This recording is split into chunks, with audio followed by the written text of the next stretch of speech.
Hay cosas que no podemos explicar, como yo no pude explicar lo que me pasó. Yo estaba corriendo solo ya que mis padres me habían dejado solo y se habían ido, y como llovía yo no sabía si iban a volver.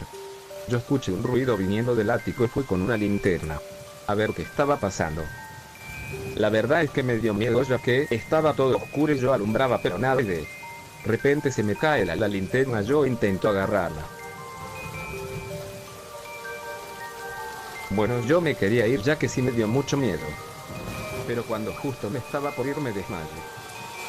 Y de repente estaba en mi cama.